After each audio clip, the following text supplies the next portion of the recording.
Assalamualaikum. Hai. Video kali ini saya akan sedikit menjelaskan tentang konsep ruang dan waktu dalam sejarah, pentingnya belajar sejarah, dan manfaat belajar sejarah. Untuk itu, yuk simak penjelasannya. Yang pertama, konsep ruang dan waktu.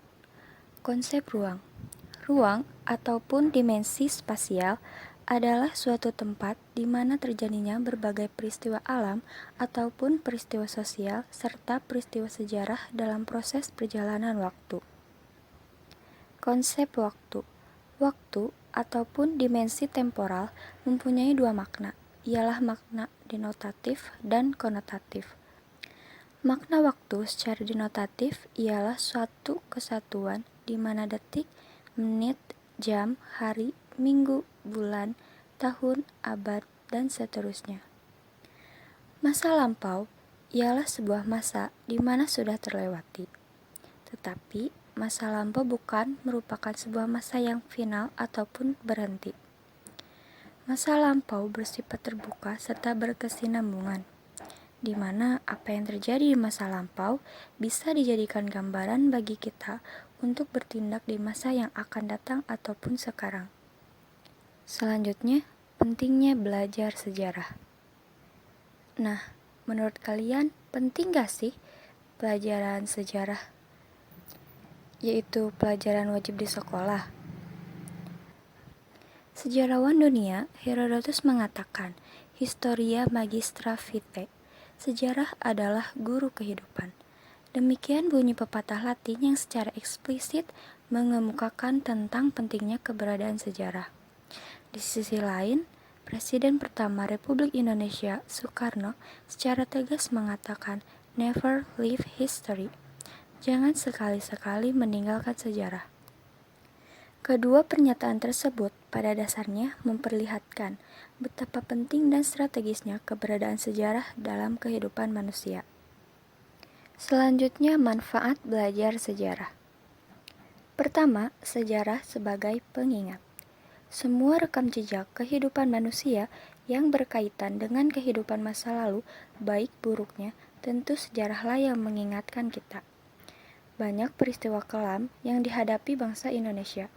Di sini sejarah mengingatkan kita untuk tidak melupakannya dan menjadikan gambaran sebagai modal dasar perjuangan kita ke depan. Kedua, sejarah sebagai pemersatu. Tidak hanya dilihat sebagai bagian masa lalu, namun lebih daripada itu, penting untuk mempersatukan kita sebagai suatu bangsa.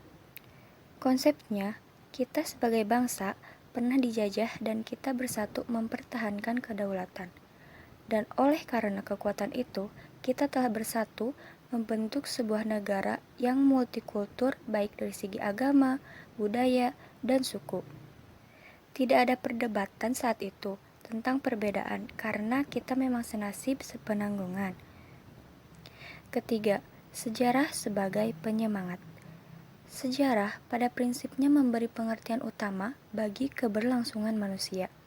Artinya, sejarah yang berdasarkan masa lalu akan memberi manfaat penyemangat bagi setiap orang.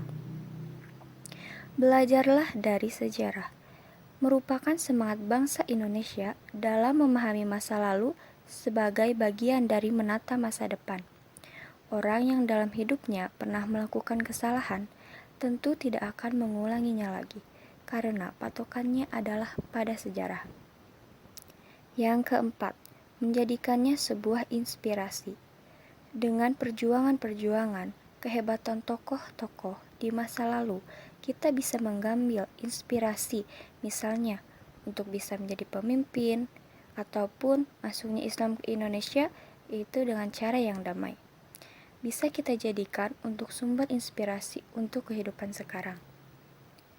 Kesimpulan dari apa yang telah saya paparkan, sejarah merupakan petunjuk tentang apa dan siapa manusia itu sebenarnya.